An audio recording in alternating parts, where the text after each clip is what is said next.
4 pirate packs at Wade's. Awesome. 1, 2, 3, 4. All right, we're gonna get going here, folks. So we have I want to welcome everybody to tonight's council workshop. This is for Monday, June 12th at 7 o'clock. We have an agenda that's been circulated. Any errors or omissions from the agenda is presented. Hearing none, will someone move adoption of the agenda? Moved by Councillor Back, second by Councillor Murray. Call question, all in favor? Contrary minded, motion carries. Okay.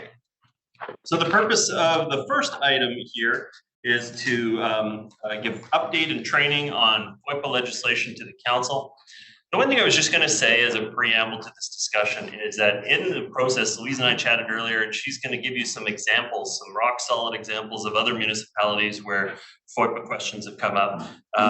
If you have questions and clarifying questions, let's not accidentally violate FOIPPA by giving our own personal examples necessarily. So, you know, it's Mrs. Jones and it's, other ways to obfuscate. We don't want to accidentally violate the privacy rules by sharing private stories. So, but all the same, I'm looking forward to this discussion, and I know that the examples will be helpful to people when figuring out what their role is going to be. So, want to make some intro comments? Yes, thank you, Your Worship. I will introduce Louise Simkin. Louise is our records management and privacy advisor. She's an expert in her field, highly regarded by her colleagues around the province. Recently, under Louise, the district's put in place a new FOI and protection of privacy policy, which is probably the gold standard in the province at the moment. Very thorough, very good document, highly regarded. Recently, there's been some changes to the legislation, so Louise will touch on those. She'll also give you some useful background information to bear in mind and some hints, tricks, and tips that you may want to bear in mind in your time as a councillor. Louise has been with the district for 15 years. She will be retiring at the end of the week. Oh, wow. That's pretty much it for her. All yours. Thank you. Very She's much. also a valued constituent as well, so. Actually, Your Worship, I'm not. I'm Moved? from the city of. I thought you were in Lynn Valley. I am. And Louise, don't forget to speak up from the corner, just so the microphones can pick it up for you. Your Worship and Council, thank you very much for having me here this evening. This is something I've been wanting to do for many years for you all. And I provide this advice to you daily and weekly, one-off, but it's nice to have you all here as a group to kind of have this discussion. So what I want to provide you with tonight is just a basic overview of the legislation, a few of the changes that we've had, some really good case examples of what have gone on recently with the legislation and council member, one in particular, a really good case study, and then just allow you to have any questions. As the mayor said, we want to be careful with the questions, so we're not breaching the act, but I am around until the end of the week. And we have a really solid privacy team at the district. So there's an email address in the slide handout. If you have any questions, either one of our analysts can help you after I've left. So let's get started a bit. So the legislation was put in place in the early 1990s, and it was put in place for a few reasons. It gives the public the right to access our records, to see how we make our decisions, who makes the decision, what's going on in the district. It also gives individuals the right to access their own records. So to know what personal information we have of theirs and what we do with that information. It specifies limited exceptions to the right of access. So there's certain rules to which I can withhold information before I provide it to the public. It prevents unauthorized use or disclosure of personal information, and it keeps us accountable to appropriately secure any personal information that we have in our custody and control. It also provides for an independent review of all decisions and actions of the district. So the Office of the Information and Privacy Commissioner, if anybody has concerns on how we handle their personal information or what we provide to them in a FOIPPA request, they have a third party to go to who will review and mediate the matter.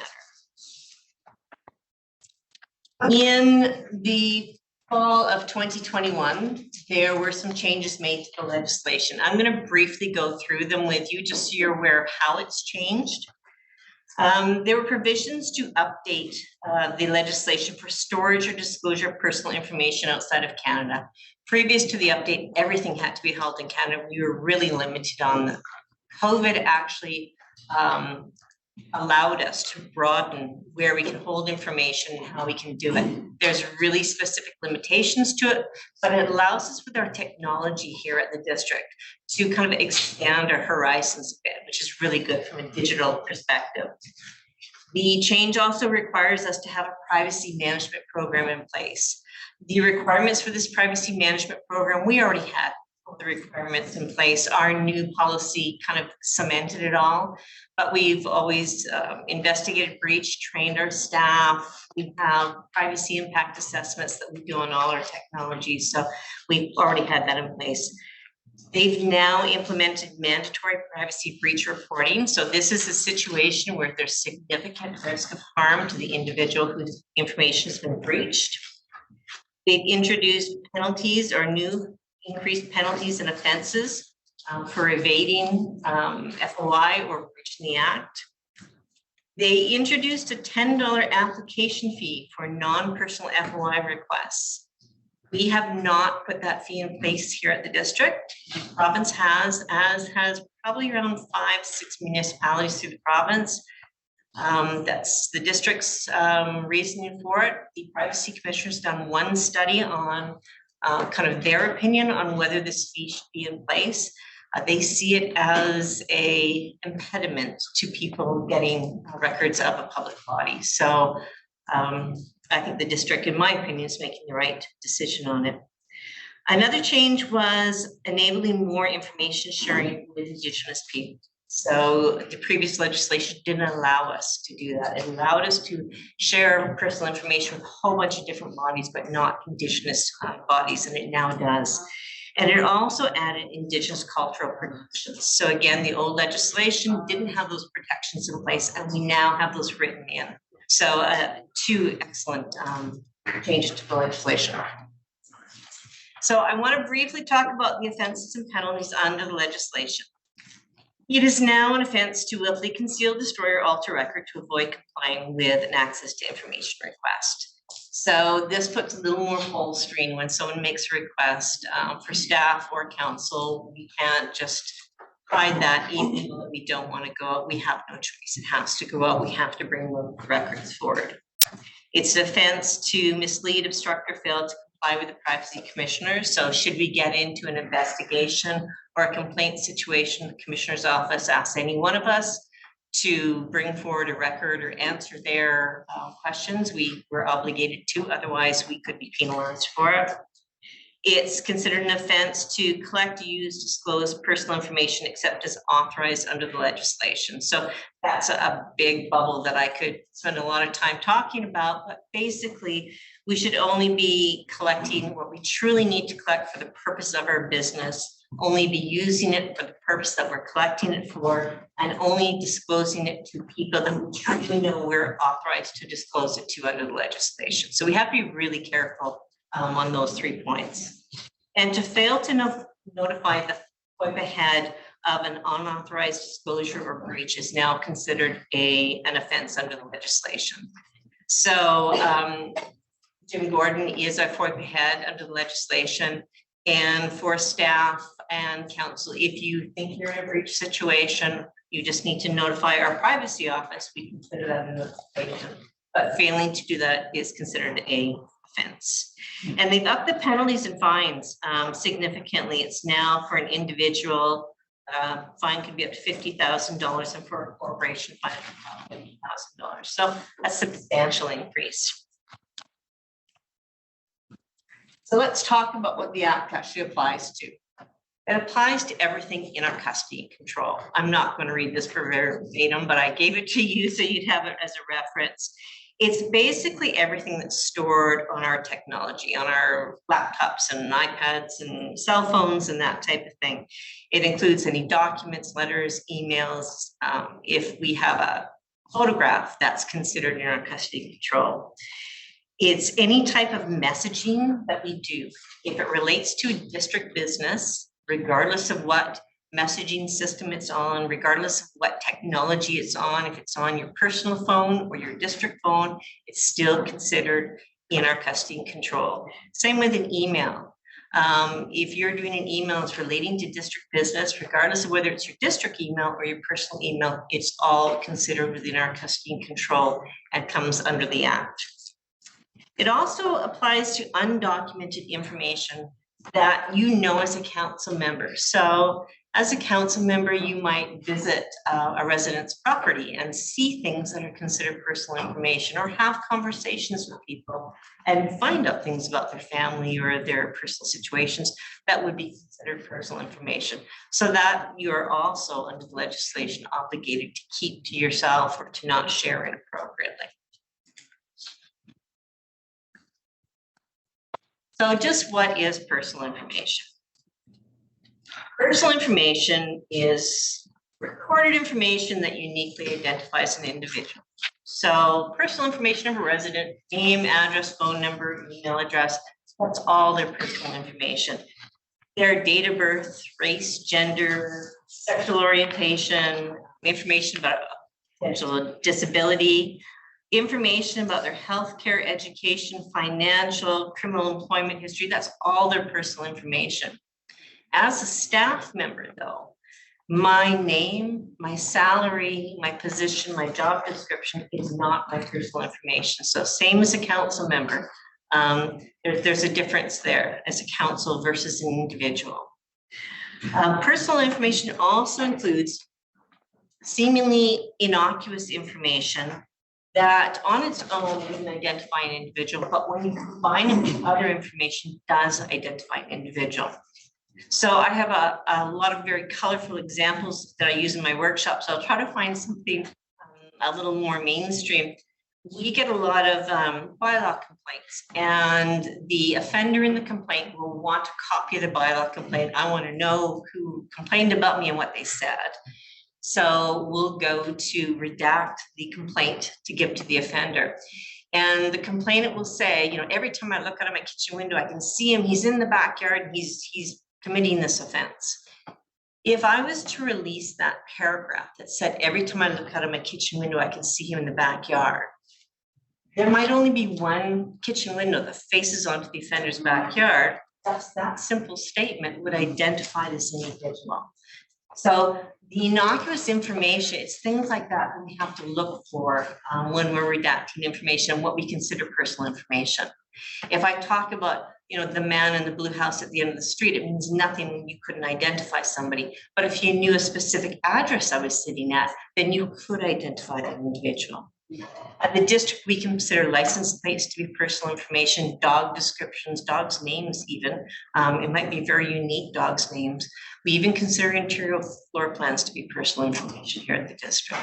So we're very strict about it. We're very conservative about it, and it's for a reason. We want to protect our citizens.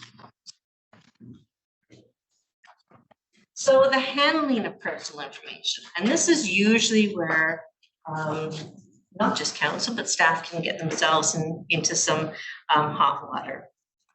You receive personal information daily from residents who are writing in to give their opinions or their complaints or provide you information on a variety of subject matters. You also receive information through council reports and information from staff that might have personal information in it. And all of that information you have to protect. Personal information supplied by a resident regarding a specific subject matter can only be given to somebody else from you. If you are providing to say a staff member, you get a complaint about a pothole, you're now providing to the staff member who's going to be fixing that pothole or facilitating that fix of the pothole. You can't then use that resident's information to give it to somebody for a completely irrelevant purpose. It has to be a consistent purpose in passing on the information. There's a little reminder I have on your handout. Just Documents containing confidential or personal information should be stored in a secure area. So, making sure you're locking down your USB sticks or your district devices and your cell phones. I'm going to talk a bit more about handling of personal information in our case scenario. So a privacy breach, it occurs when there is an unauthorized access, collection, use, disclosure, disposal, loss, or theft of personal information. Whether it's verbal, physical, technical, a breach is something we need to address immediately. Sometimes breaches are oops that we've, mistakes that we've made. Sometimes it's no fault of ours. Someone has stolen our laptop or stolen our phone. No matter what the situation, we need to deal with it immediately. So the key steps for you when responding to a breach is to report it. Privacy@dnb.org is manned by our privacy team. There's always somebody looking at it during business hours.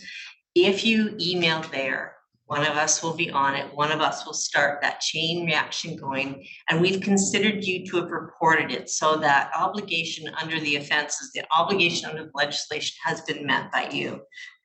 If it involves a district technology that you have, you should also contact IT immediately. There are things that IT can do to kind of lower the harm of the breach in some cases if they know about it immediately. So it's really important. When we find out about a breach that involves technology, district technology, we contact IT right away and vice versa, but it doesn't hurt for you to also do the same. So just key steps for you, reporting it is the first one. If you can contain the breach, if there's something you can do to stop it from happening, recovering the information, whatever it be, do it immediately. We don't go into any lengthy, attempt at it, but if there's something in the immediate, moment that you can do to stop it, by all means. And then work with us in IT to help us go through the steps that we need to go through to remediate the breach. So I want to talk a bit about a case study. So this was a case in Victoria, and this was 4 privacy breaches that occurred. So this is a case of a council member who the first privacy breach was the council member was having a dispute with a resident, and it was an ongoing dispute.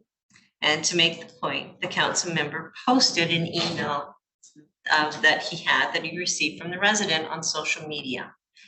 The breach that happened here was when he posted the email on social media, it showed the resident's name, email address, which was their personal information.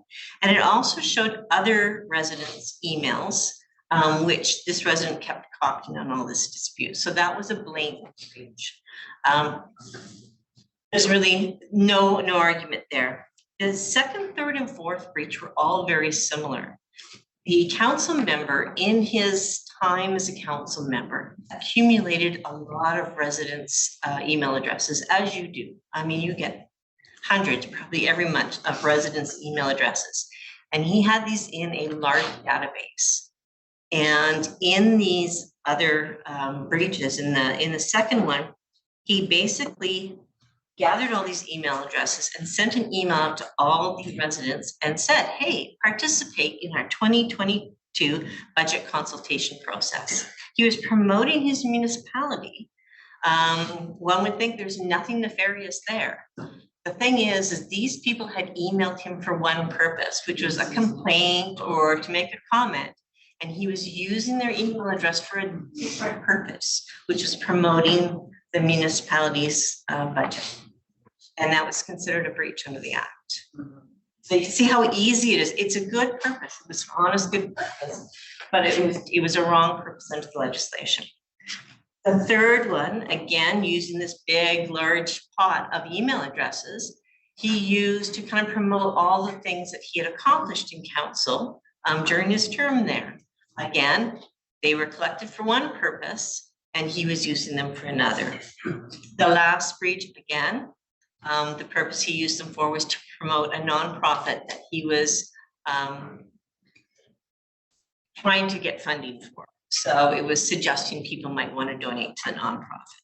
So you can see all of these situations, we're just using them in the wrong place. So again, if you receive an email from a resident complaining about a pothole, it's fine for you to take that email and forward it to engineering because you want that pothole fixed. Or if there's a council agenda item and you yourself receive something from a resident about that agenda item, it's fine for you to send that out to all your council members, so that everybody sees that opinion about that agenda item. But it's not okay to send that to another resident for their. Does that make sense? Okay. Consistent purpose. Do you want to ask questions now, or do you want to wait till? How many slides have you got, Louise? I got 2 more. Can we go through the 2 or? Yeah. Okay. So a bit about FOIPPA requests. They have to be in writing to us. We have a portal on our website. We receive them by email, by letter. We have a request form they can do any manner. We'll take them by. We have 30 business days to fulfill them, a few exceptions. When we get a request, we will send an email out to all staff and council that we think hold the records. So if we email you, what we ask from you is that you respond back to us. Now with the new legislation, the rules in place, you have to respond back to us, but just let us know if you have no records, if the time limit we've given you is too short, you need more time, or if it's going to take you a long time to find these records, let us know. The other thing is if it's difficult for you to find these records, so if it's on a device that you don't know how to get it off your device, we have technology that we can help you with that. Just communicate with us, and we can work through those kind of bumps in the road.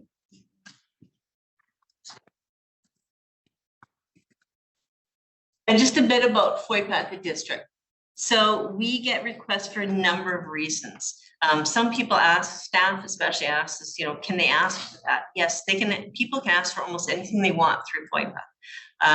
That doesn't mean everybody gets it, but they can ask for anything. But typically, it's about property or permit information. It's information relating to a council matter, bylaw enforcement matter. We get a lot of requests relating to fire services, calls, insurance, lawyers, that type of thing. And we get releases to investigative bodies. So BC Coroner Service, our CMP, when they're investigating arsons, deaths, that type of thing. And a bit about our stats. And my last slide to you, this is our current team. There will be one name removed from that shortly, but this is our current team. Kim and Lindsay are our 2 analysts, like I say, very knowledgeable. Kim's been here for a long time and will be acting in my position at the beginning of when I leave until my position's full. Well done. Really good presentation. Thank you. Thanks, Louise. Councillor Pope, you had a. I have a number of questions. I'll start with a few. The information that I have on my iPhone now is extensive. I used to have 2 separate phones. It was too burdensome for me. So now almost all of it is on here, which includes a lot of personal stuff and my own, for example, my own Gmail account and the app for that. So can that be searched or used as if somebody asks for? So the iPhone, that's a district iPhone that they issued to you? So the way we handle it in the district, somebody was to say, I want all text messages that Councillor Pope had between a certain time period. What I would say to you is, we would give you, and we've actually done this, we would give you an app that you would download all your text messages, you would go through them, remove all the personal ones, the ones that had nothing to do with district business, and leave all the ones left that had to do with district business. So we've got technology that allows you to do that. I actually did it with a council member a few years ago, actually not that long ago, where literally he sat there and downloaded all the text messages and did it that way. So I think specific to the question though, if you used your Gmail account to discuss a district issue, yes, it's Right. but if you don't think that you made any communications on your Gmail, then it's not an expectation that you would go search your Gmail necessarily for it. the Privacy Commissioner's Office, that is a semi-judicial body. And they could, in an investigation, ask you to hand over. I've never heard of I used to file, it may have changed, but when I used to file these information requests as a reporter, you had to be pretty precise about the language and wording. You couldn't just give a date. So you're saying somebody could just arbitrarily basically harass me by just prompting them to, make a kind of really open-ended investigation. The proverbial fishing expedition. Yeah, which is actually the reason why the So, government. under the legislation, he can charge for any search time over 3 hours. Right. So anything under 3 hours, though, theoretically, they could ask for, yes, Couldn't you ask for them to give it like stronger? we Right. can ask them to narrow it, but if they say, no, I just want this, they're not forced to. It's up to them how they want to request. Yeah, so there's if I may jump in, there's a balance there. I want everything that Councillor Pope, that her name is on since she's been elected. Well, it's about this wide and you're gonna pay for the time it takes to do that. So if it's really worth them to cough up a couple $100, they may get it. But that's the negotiation Louise goes through is, well, what do you really want? Well, I want all her email between this date and that date that mentions the topic, housing. Okay, we can deal with that. Another huge one. Yes, but you see, that's the balance between Yeah. gigantic mouthful versus something pretty precise. We try to help them. Sometimes they want everything, they're willing to pay for it. Other times, they appreciate our help to narrow it down. So, so of these 208 to 280 requests for information, how many individuals represent that? Is it a few or is it? No, it's a broad number. Is The it? majority of our requests, especially I would say last year, a lot of it is new homeowners buying a home and they want to see all their permits, or if people have had a Claims or- a claim, they've had a motor vehicle Lost. accident, or we get a few repeat people, but not that many. Yeah. Especially last year, we're pretty one-off. Okay, thank you. Those are my questions for now. Councillor Miriam? Just curious, I don't do this, but I'm just curious, in regards to Mr. Little issue that he had in Victoria. If you had received an email for somebody and then said to them, would you like to be part of my personal newsletter that I send out as a counselor, and they gave permission, like maybe you have to send a form and they have to tick it off, so you have some record that they said that was okay, you can do that. Yep. Yeah, you just can't do it on behalf of yourself by saying, I'm collecting this private Rolodex of residents who have emailed me for the next election.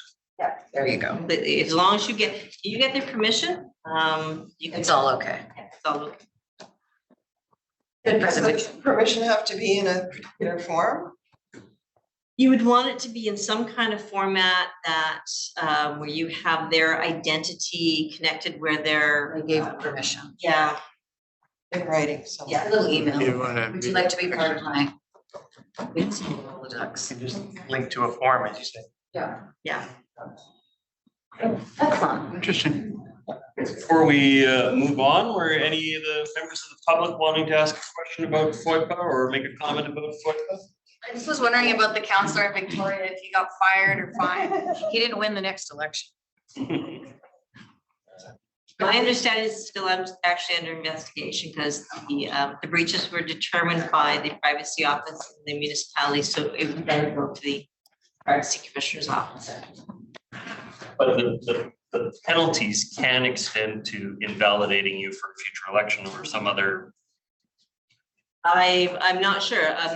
My counterpart there deemed it as, and then the head confirmed that it was a breach, and then it would go on to the Office of the Information Privacy Commissioner to see if actual penalties were going to be put in place. There was another 2011. It was a council member in Prince George who was a confidential council report in camera meeting, had personal information in it that he thought everybody should know about. He released that council report to the media, actually. I think it was CBC. And he was penalized back then, I think it was $750, but the same type of situation. He should be released. I'd like to jump in there. There's no direct linkage to an offense under this act to disqualification. I'd have to look at section 109 of the charter, which does link it to those kinds of penalties for criminal offenses. So I don't know how those two relate, but probably the answer immediately is no, doesn't relate to. Here on the Largely side. financial penalties. Precisely, yes. Financial. $750 to breach camera, I guess. Huh? That was 2011. Now. Yeah, it's gone up. Seems like that can have much more far-reaching consequences in a public decision than $750. Corey Cost, can you hear me? Worship members of council. Yeah, I have a lot of questions, but because I'm a bug finder in the loopholes and all these things, but let's not go into too much detail there tonight. Is a conversation that a councillor has with a private citizen, how is that subject to this legislation? If a private citizen had a conversation with a council member and personal information was provided to that council member in that conversation, so it would be that personal information, then the council member should be keeping that confidential and not passing that personal information on to someone else. But it's the personal information is the key. So if they had a conversation with a citizen about parking on a roadway, that's not personal information. It would be the personal information would be the key that they can't pass on. Right, but there's no real record of it, right? The council doesn't have to record all these conversations, keep track of them. So it's rather limited. I would say there's no real problem there. I was asking also what the regulations are. I understand things have tightened up a little bit about asking for homes. I used to ask, for example, you couldn't have more than 50% of your front yard paved, and you would ask to have the measurements made. Or you, for example, it happened recently, a neighbor put an extension on their home, and you didn't know whether it reached the setback or not. So you asked for the information exactly what the setback was, or it was within code, or for example, how many square feet was actually being built there. So I assumed you don't have to go to the effort of going for a freedom of information request. Many of my requests have just been done over the past 30 years just by asking, and there was no paperwork required. I see danger here by this legislation that everything seems to want to go through this freedom of information request. And I think it's an impediment rather than help to the citizen if that's something things are going to happen.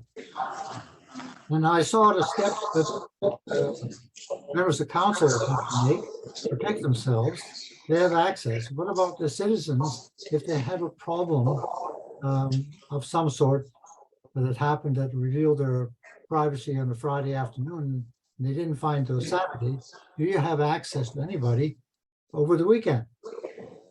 So those are just some of my questions. I don't want to dominate this, but there's certainly a need to have a discussion with the public, not only council, on this whole issue. Thank you. Good point. Comments? I had sorry, were you going to follow up on that? Just, Your Worship, if I can make one comment. The Office of the Information and Privacy Commissioner has got an excellent website, and it's got a lot of information for citizens on how to protect your own personal information and what to do if you're concerned with how a municipality handles it or anybody handles your personal information.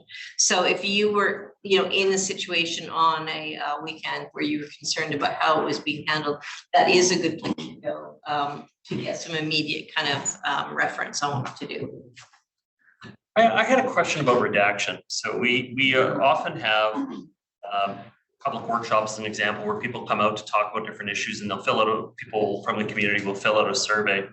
And redaction can be good to protect people, but it can also sometimes end up making the document lose its narrative, where you can't understand the document anymore because so many parts of it have been redacted.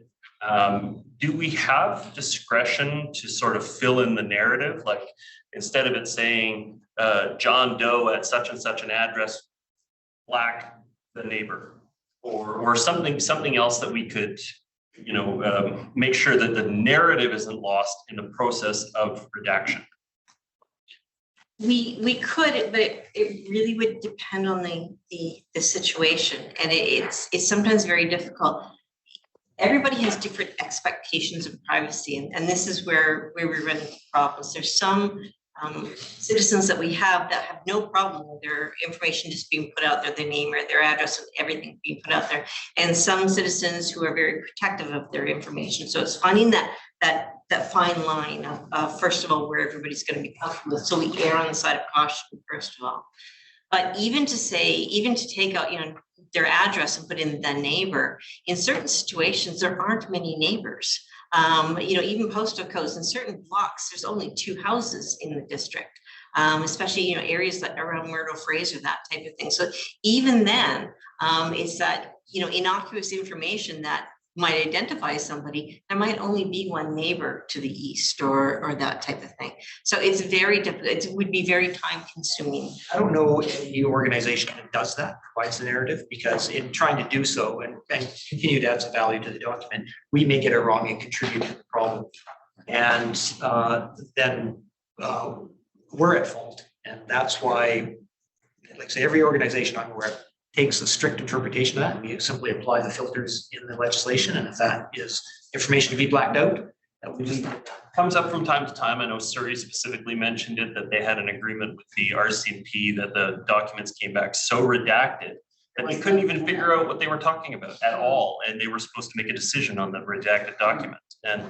And so it seems to come up from time to time. Mr. Melbourne. Thank you, Worship.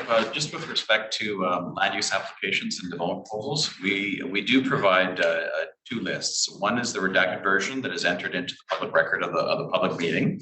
And then we provide the fully unredacted version to councillors confidentially. So you're able to tie those connections through in terms of understanding, but we still maintain our privacy obligations under the Act. Dr. Mary, additional comments? So just on that issue of redaction, so based on that change that we made, because it was legislation of redaction of addresses, say 8 years ago, or was it staff making a call on whether those addresses and names should be redacted? It was us being aware, more in tune of what was being put out there and what we actually should be doing. It was us tuning things in a bit better of what we should be doing. So it was probably, I would say, about 12, 13 years ago that we started redacting almost everything. Yeah, that's an evolution of our processes, and 13 years ago roughly coincides with 2 years after Louise and I both started in the district. So we brought a new perspective to our. And when did we start implementing the redacted confidential list and the non-redacted? Oh, After Emery? It was about that time, I think. And then maybe it may have been that issue that caused us. Because that was the issue that we had with Emery, was that there were documents that had been submitted by citizens with names that had been put into the public record. And then when we got to the hearing, it was all redacted. And the challenge was you can't have it both ways. You've got to make up your I seem to mind. recall that Yeah. data was a bit of a mishmash. Yeah. And since then, we've been quite disciplined in how we. and we had an application a couple years before Emery where people got upset because their information was being put out there. Even a bit of information was being put out there and they were being threatened. So It was one of the, So like the Rolodex, would it be fair to say that on public hearing, when we're going into a public hearing and people are signing up to speak, or in public information meetings when they are filling out forms and we're asking for their name and address and email, that there is simply not a box on those forms that say do you agree to the release of this information? Because we're making that decision automatically for people, and some may want to have it kept confidential, and that then the redacted list and the non-redacted list would work. But we're assuming that other people also want to have that information kept confidential, and they may not. They may want to be made aware in the community that they are speaking out or something, or they're commenting on something. So again, I think it's something for us to look at, because I think it is something that the person needs to make a decision about, not necessarily us. And at least both people have an opportunity to make a call. And your worship, if I can speak to that just a bit. Under the legislation, we have to ensure that they make an informed decision. And that's where we run into, if we just provide them a box, I agree to have my information, it might not be an informed decision. They might not understand the full implications of agreeing to have their personal information put out there. But in this world that we live in, you're being asked constantly, do you agree? Like every website you sign up to, do you agree? Do you agree to release this information? I always say no, because I don't want 10,000 emails. This is referring to informed consent, and that is trying to provide some understanding of how it will be used, because once the cat's out of the bag and they say, oh, sure, I'll take it. I don't know how it's going to be used, but I'll take, yes, it can be released. Then they find out it's published in an agenda that's available around the world. But that's what they're horrified. That's what my example is on those websites, where you're always asked, do you so you should read the fine print, like any contract, read the fine print, right? Yeah, that fine print needs to include, this will be published. We're legislated etc. to ensure that they're informed, whereas those websites aren't. So we are legally obligated to make sure that they're informed. Those websites aren't. What we do with a public hearing, at the public hearing, and it's all over the council chambers notifications that you are in a public forum. Anything you say, any personal information will be made public. But we do get to situations where people stand at those public hearings and they give their name and their address, and they find out later it is published in an agenda, and we have to go back and redact that from agendas for personal safety reasons. Or we have situations where we redact their information from public hearing, agendas or input, and they ask us to unredact it, and we comply with that. We will do those one-offs either way. But we just do the one-offs as they request and use that constant rule for everyone else. Is there an issue also about verifying the actual identity of the person who's providing the information?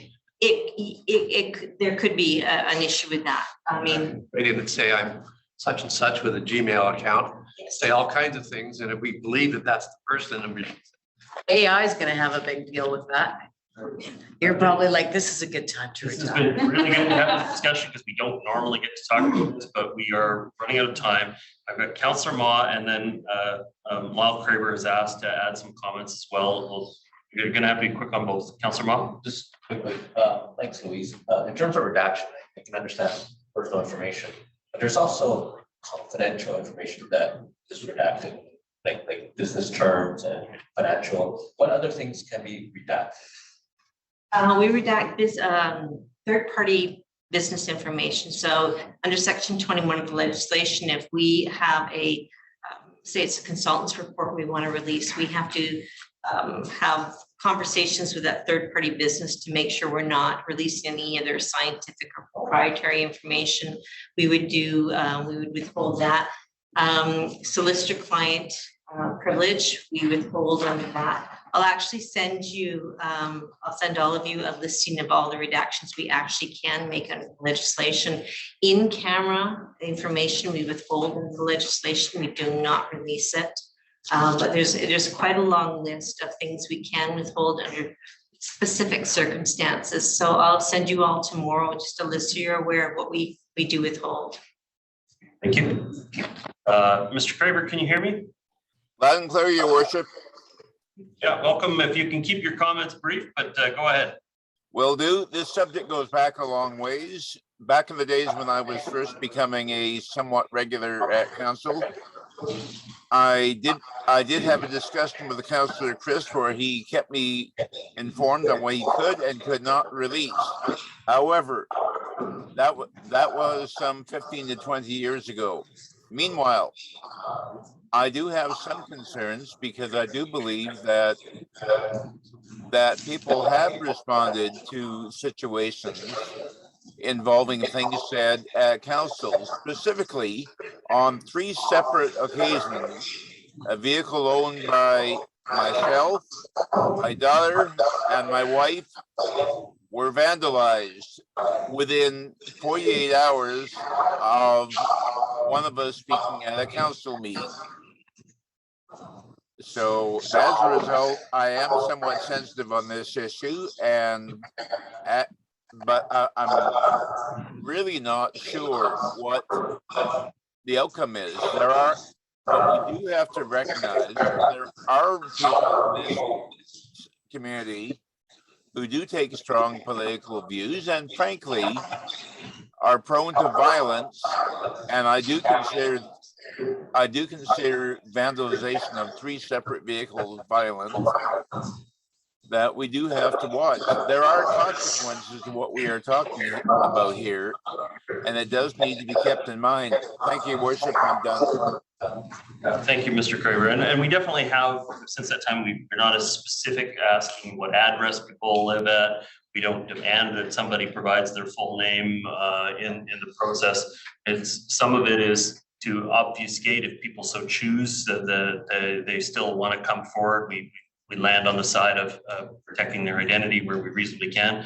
Obviously, people can put the pieces together sometimes, and we have a limited ability to control that, but I think it's our obligation to do our best to protect our citizens' privacy where we reasonably can. Obviously, the functionality and practicality of the information they share is part of that, but we do our best. But thank you very much, Louise, and also thank you so much for your time here with the district. Looking forward to your retirement. I'm sure it'll be a great, well, probably second career, I imagine. You still got more work in you, so that's good.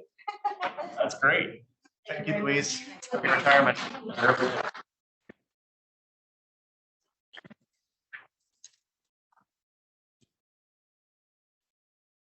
Okay.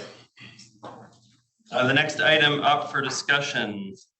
This is item 3.2, Corporate Services Division, Digital Services and Information Technology and Communications Department update. Now, we already started some discussion about this, I think on 2 separate nights already. It's definitely causes a lot of discussion for the council, but also it's a very important community-facing side of our organization that we've got to get it right.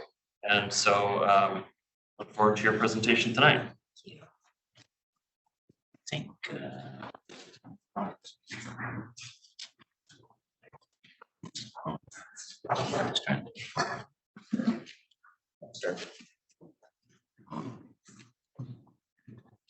and you can use the mouse for it. No, just your slides. Sure, me. Regular PC. Okay. Shall I wait for Councillor? You're good to go. Your Worship, if I may just make a few comments. Yes. Thank you. So good evening, Your Worship, members of council and any members of the public joining us this evening. As noted earlier by Worship, this is a continuation of a previous workshop on corporate services. The first presentation was from Adjournment and his team. They focused on digital services and privacy. And tonight's focus is on strategic communications and engagement. Most of you know Carolyn Grafton, our Manager of Strategic Communications and Community Relations. We also have joining us today Catherine Haberly, Communications and Engagement Strategist, and Stephanie Smiley, Communications Advisor.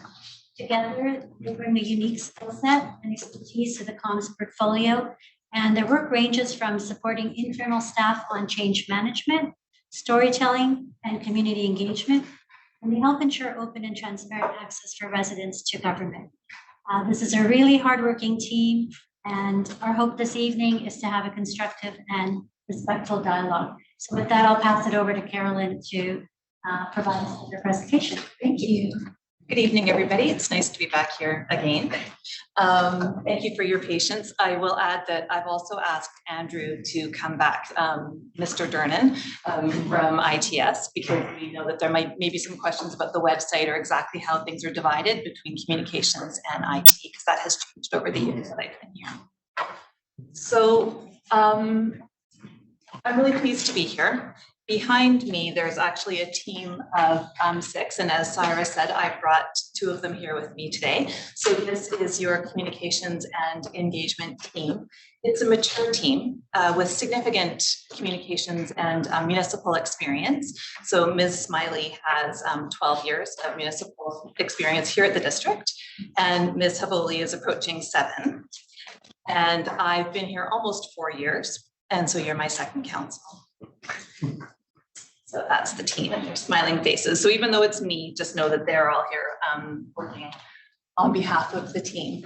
So what I wanted to do is just take a quick look back at 2022. I will say here that I've got 17 slides, and it takes about 15 to 16 minutes to go through because we wanted to make sure that we have enough time for a really robust discussion. So I'm just going to take a few minutes and just look back at 2022, because I think that there are things that we did in 2022 that helped to shape the strategy in 2023. So I think it's just important that we have that mutual understanding and background on what it is that we have done. So in 2022, as you've seen from the package, we had 4 pillars to our strategic approach. For internal communications, we were really working to foster an engaged workforce. We launched a new intranet called, yet again, the DJ, and I know you folks have access to that. It's quite a bit more colorful and engaging than what we had before, and staff are getting lots of value out of that. That was a partnership with TS, Digital in particular. We spent a lot of time focused on external communication. So when I arrived, one of the things that I had heard from council and from senior staff is that the district does a lot of good work, but perhaps didn't quite talk about it as much as we could have. So that has been a focus since I've been here, and was a significant focus in 2022. We also worked last year to broaden who we reach, who we talk to, and who we hear from. And then we also did a lot of work on the visual identity. You'll see that as I move through, but tonight really I'm going to focus on these middle 2 strategies because I think that's of particular interest. So the communications team as a service department does a lot of different work. What I'm focusing on here is just a few highlights. So it's not the comprehensive view of what we do, it's the highlights of what we do. So this last year, we launched a multi-year storytelling strategy, and we used the hashtag DNB stories. So that's how we talk about it internally, but that's also how we tag things on social media. And it's focusing on priorities, it's focusing on innovation, it's also focusing on the nuts and bolts of municipal work, shining a bit of a light on what it is that, that the district does in all of its fulsome work.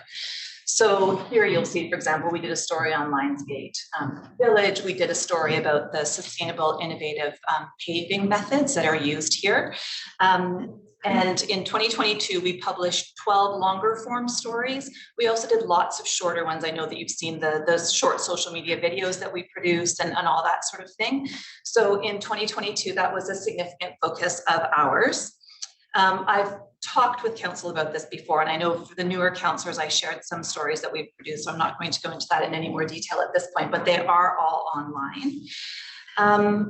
As well, in a response to some feedback that we got from council, that the pandemic made everybody rely much more heavily on electronic communications. So we heard some concerns that because of that, perhaps there was a group in our public that we weren't reaching as much as we could, right, with this reliance on electronic communications.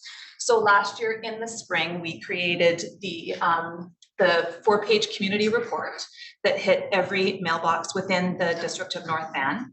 It was a focus on the priorities that, that the residents told us mattered the most to them. With print pieces like this, the challenge versus electronic is it's hard for us to measure. That is a thing that you'll hear me talk about tonight. So what we did in this particular one is every story had a link or a QR code in the story. We checked the visitations to the website before we mailed out the community report, and we got a baseline. And then after the community report was mailed out everywhere, we looked again at the web pages just to judge the difference in traffic as a way of sort of saying, okay, were these stories attracting new readers to them? And at the time, we knew that we weren't promoting them in other ways in that period of time. So the good news is it was able to give us some information, and we could see that the stories were being read, the links were being clicked on more than they had been in the past. So that's great for us to see. So social media is tricky. It's sometimes a challenging tool. It's also a powerful tool. What I wanted to show you here just quickly, so the dark blue is Facebook, the light blue is Twitter, the acid green is LinkedIn, and then just peeking in here, you'll see the dark green, and that's Instagram. So this takes us through how the followers have changed from 2018 to 2022. This slide I'm not really interested in talking about the numbers for you folks, because I don't think that matters as much as what we can see in this challenging social media tool is that the followers do continue to grow. So what that tells me is that people are still using the tools, they're still finding us, and they're still seeing value in what it is that we do. Another thing that we changed in 2022 is how we promote council meetings. So we did new graphics, and we do it in 3 stages now. So we do a regular post that pulls out a couple of highlights from a particular meeting that we think that the public might be more interested in. Then we do a reminder post on the day of. This first post also tells them how they can sign up. Then we do a reminder post that's like, hey, there's council meeting tonight. This is what we're talking about. You've still got time to sign up. And then after the meeting is over, we produce a very, very short social media video, 30 seconds, that just quickly recaps what council talked about. And then it has a link to the full meeting online as well, so people can go there and read it too. So far, these super short little videos are proving to be the most popular out of the 3 that we do. So a big area for us is what I would call project-related engagement. So there's lots of engagement that happens all the way through the district. When it was Digital's turn to present, they talked about some ways that they engage citizens. We engage them on the budget. We have public information meetings. There's lots of different things. This in particular is about when we are doing some kind of project and we're looking to speak with the community and get their feedback on what it is that we're doing. In 2022, we did 8 different engagements before the summer break, basically, because then we had the election. So we didn't do any engagements for the latter half of the year. So it was a very busy winter and spring last year. Something else I just wanted to point out to you here. So one of our strategies is visual identity, strengthening how we represent the district visually.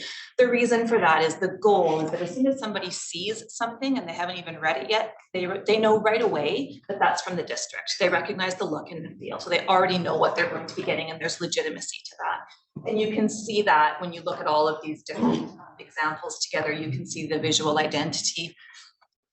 A couple of other examples. So what we also worked on a lot last year was that for one particular topic, the look was the same for everything. So whether you saw a sign or you saw an ad in the paper, or you saw a social media post, or you got a postcard to your house, they all looked very much the same.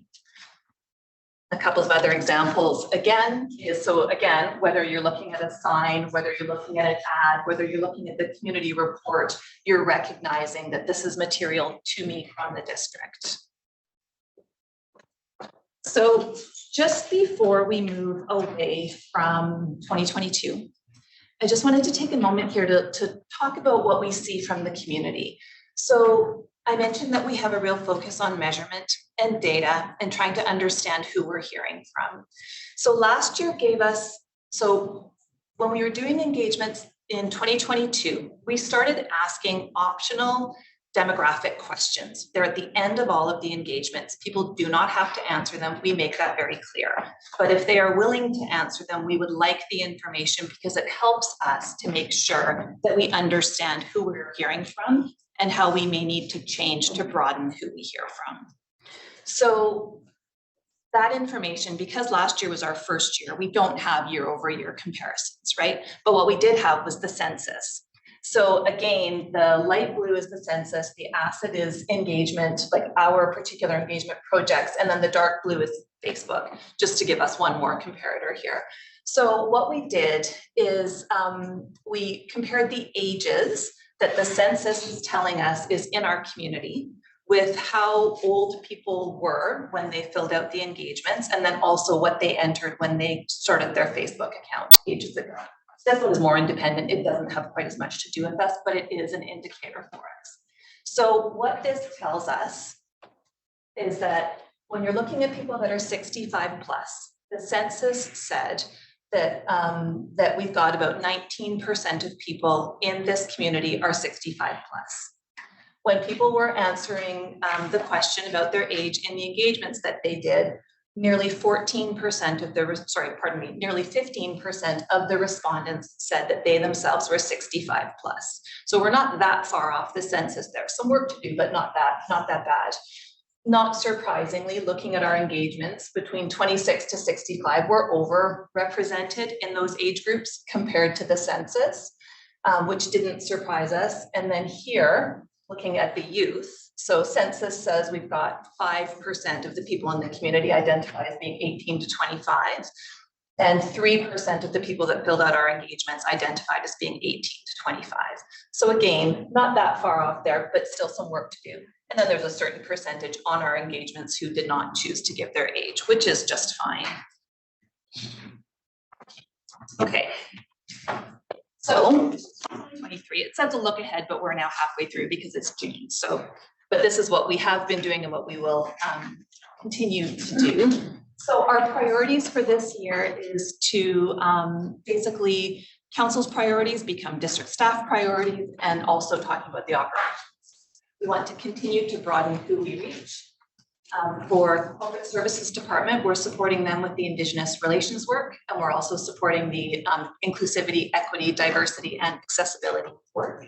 And then a significant amount of time is going to be spent on emergency preparedness, and I'll talk about that.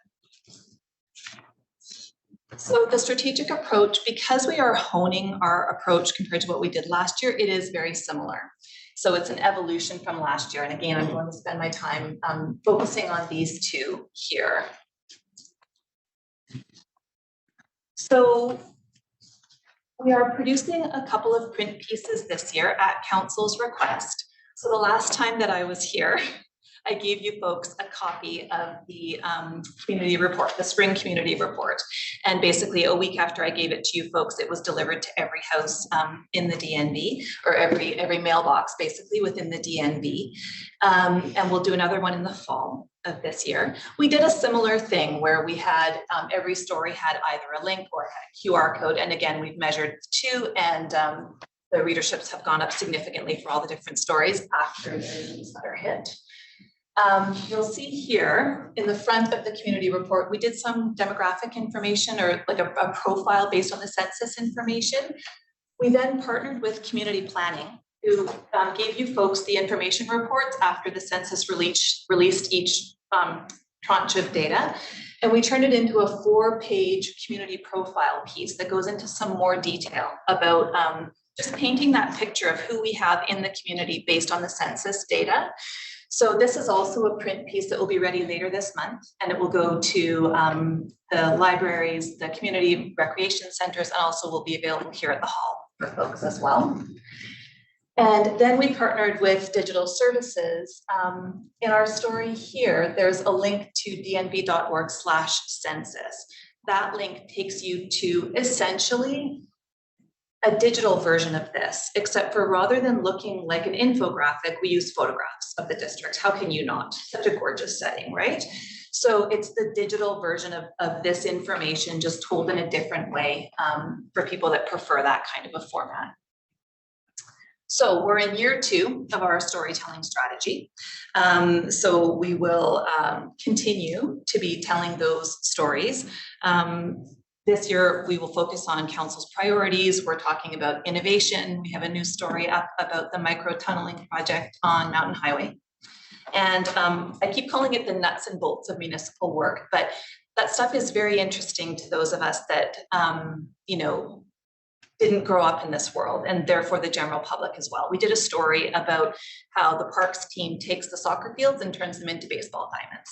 And the public responded really, really well to that story. We have a video of this might be the wrong term, David, but it's the curb extruder. It's the machine that literally makes the shape of the curb. And the public thought that was really cool because most people don't spend time really thinking about how curves get formed, that sort of thing. So that's where I keep calling it the nuts and bolts, but that's the sort of thing that we're talking about here. So then I mentioned earlier Instagram.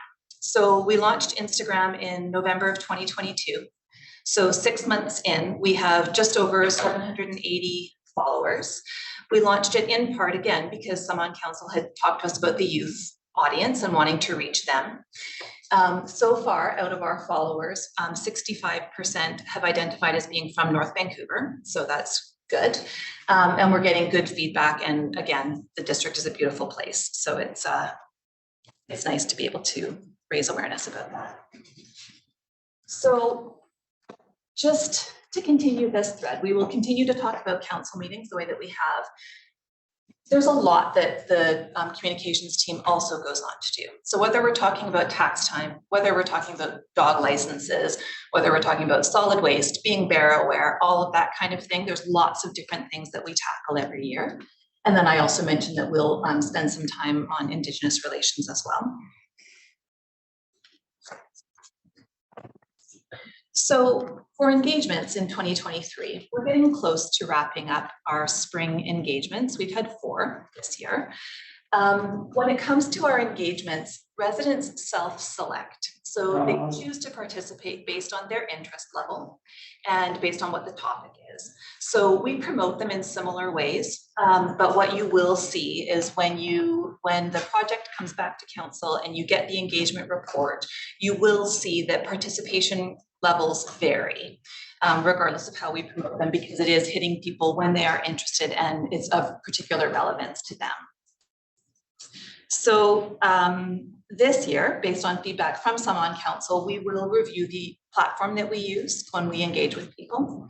The one that we currently use, you may have heard it referred to as Civil Space or as Zen City, because it's been purchased, but it was co-developed with district staff and an external company. It was in place before I arrived. And it does make sense to just, take a look at our tools every once in a while, just to make sure that they are meeting our needs, or is there something else that's better out there? And as Louise mentioned, or Ms. Simpkin mentioned, the privacy rules have changed. So it makes sense to take another look. In Q4 of this year, we will also do our community check-in survey. So we do that every 3 years.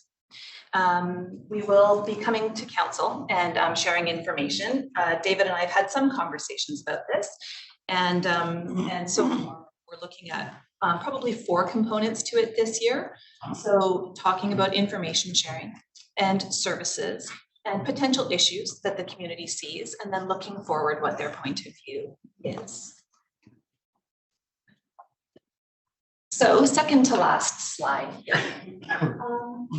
As a service department, we offer strategic support throughout the organization. So what that means is that we spend lots of time connecting with people and giving advice. We have a lot of new staff. So we make sure that we're getting out there and we're talking to them about how communications can support them, regardless of what it is that they're doing.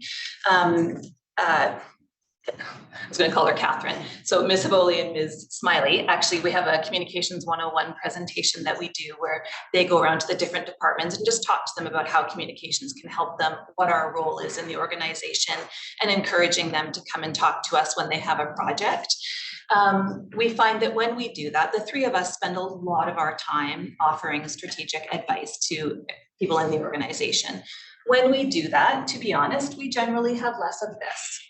Right? So we're trying to mitigate against potential concerns before they happen. We also spend time either preparing for a crisis or dealing with the crisis when it happens. This year, as I mentioned, we will spend some time making sure that our wildfire plans, our earthquake plans, but also our active threat crisis communications plan is ready to go, and our cybersecurity crisis communications plan is ready to go. And we're working with ITS on the latter. And then I believe you folks know that we also spend lots of time working with media, supporting the mayor, that sort of thing, and the organization.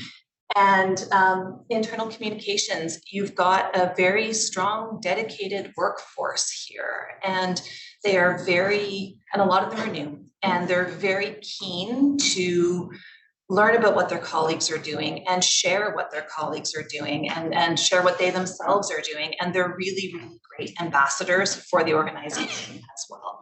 So we spend lots of time, Ms. Smiley in particular spends lots of time communicating with staff about what their colleagues are doing. So that's it for the formal part of the presentation. But the four of us are here. Thank you very much. Mr. Stewart. Just to go back to the survey, we've done surveys in the past, so we have a basis to look at, and so we can look at some trends. But certainly, I was involved when I was in West Vancouver. The Vancouver Foundation was involved in a quality survey. They looked to see how people were feeling about their community and how they were connected. They did that throughout the Lower Mainland. That ceased during COVID. But they re-energized that, and I asked the 3 North Shore municipalities if we want to participate in that. And so we're looking at ways to do that so that we can compare how our residents are feeling about the municipality and the quality of life in the municipality compared to other municipalities. So we'll be sharing more information. We won't be doing the survey. They will be doing the survey, but they'll share the data with us. We're the happiest community in Western Canada. Did you see that one? But we've done that by ourselves over the years. We did one years ago, right? So we're just gonna do this one instead of doing our own? No, we're gonna do our own. I'm just saying that particular sort of slice on quality of life. Benchmark. Other comments or. Thank you very much for the presentation and just checking with council. Council, I know we've talked about comms on a number of occasions, but if you have any questions, Councillor Ford. Maybe not a question. This is something that I've brought up before, but I still get an awful lot of people in the community when it comes to our surveys. If they would like the surveys left up for, 2 weeks maybe, just left up, because people have filled it out and they go to check, oh yeah, it's closed. So they go to check and see what the results were, and the survey's gone and down. And, I've had some residents say, what are you hiding? Why do you take them down so quick? So just to build up, kind of the trust thing, if we could leave them up for a definite restricted period of time, they'd appreciate that. And the other thing is, I guess you had a very busy spring because there seemed to be almost overlap on them. And I know you tried, and I know you tried really hard not to do it with holidays and when kids are out of school and people may be away. But that was just one other comment that was made to me too, that they feel like they had been surveyed out. So I know you are aware of that, but one other thing as a counselor is I really like to not get, I'd like to get the summary report, but I'd also like to get the stats, like the actual stats. Just because sometimes a summary report, I may be looking for something in that summary report that I'm not getting it, but if I saw the actual stats, I might be able to. So just something I would ask you to consider. Okay, thank you. Can I ask a clarifying? Mayor Little? So when you say the stats, Councillor Forbes, are you talking about like the actual answers per question, or are you talking about the amount of people that started answering a survey and then stopped, or what, or the per question responses? Is that what you're thinking? No, it's not. In your summary report, you will say, well, we had 15 responses and 12 of them were positive. Well, if there's anything that goes along with that, I guess I'm more interested in the non-positive. Right. But anything that could go along to sort of tell us why, because the other thing that's what I find anyway, is sometimes it's a little misleading when you say you've got 15 responses and 13 were positive, so it's 97% was positive. Well, having taken stats and been an accountant, I know how numbers can be presented. Right. And I'm not saying you're doing anything wrong, but it's a little bit misleading to me to say 97% positive, because to me, that means bigger numbers. Right. So Okay. if That there makes could be sense. Thank some kind of correlation with the actual stats. Okay, thank you. That's helpful. So you're saying rather than use percentages, give the actual numbers? Yes, because the interpretation when you only have 15 Both. responses. Well, and yeah, maybe that's what we're talking about is both, because I mean, if you only have 2 responses, 100%. Yeah. don't say much. 2 people. I did an election in Alberta the other day, and for like the first hour, they only had like 1 ballot box open per area, and they had to talk about it for an hour, even though it was completely immaterial to what was going to be the end result. So having both the count and the percentage quite often helps tell a little bit of a different story. Councillor Pope. Thank you very much for the presentation and for all the hard work that your team does. I know you stay pretty busy. In regards to advertising, what do we do there in terms of ad buys, like North Shore News and what else? Through you, Mayor Lowe. It depends on the project. So, for example, when Quarry Rock needed to be closed in the pandemic, we advertised much more than we would normally. So we were advertising on all the Glacier properties electronically. Vancouver is Awesome, Daily Hive, North Shore News, Facebook, Instagram, that sort of thing. So if the project is that kind of scope and that kind of impact, then we advertise more thoroughly. We use ads on Facebook and Instagram quite a lot. We can geofence them. So we can say we want this one to go just in Lynn Valley, Deep Cove, that sort of thing. So we can target quite well, and it's quite inexpensive. Advertising in print, it's much more expensive than advertising electronically on social media. So for like zoning and bylaws and things like that, where would what you just said apply? We facilitate the ads that are placed on a regulatory basis, but they're actually done through clerks. So I will defer to Mr. Gordon for that one. Well, North Shore News for public hearings. We actually asked the provincial government for more flexibility, and it was not acted on by the province. More flexibility and to be able to advertise through electronic means as well. We're recognizing that over time, the North Shore News is delivered to a smaller and smaller percentage of the community. And so the feeling is that it doesn't necessarily meet that threshold of broad dissemination sometimes. So we obviously use the push capabilities within our own website to advertise public hearings and other things. But the province requires us to do an ad buy in a local circular or whatever they call them now, and the North Shore News is the one that we do that to meet the provincial requirements. the minimum provincial requirements. Then we could do, more. as the mayor mentioned, we do supplemental stuff on, through communications on, I'll just say social media, and what if it's Facebook, Twitter. Yeah. I'm just sort of wondering about, say, an organization like the North Shore Daily Post online, which is increasing its reach online, and wonder if we could consider using them more for some of these ad buys. So we have talked to Mr. Guman about that, and I have his rate sheet, and he's aware that our engagements have ended for this spring, going into the summer break, and so we don't anticipate that in the short term we will be having any advertisements, but we're certainly aware of him and have an open dialogue with him right now. I think it's worthwhile. I think he's reaching a different market and quite extensively, yeah, I'd like to see us use them because they are a North Shore based organization as well. one thing that I love that we do is the report a problem.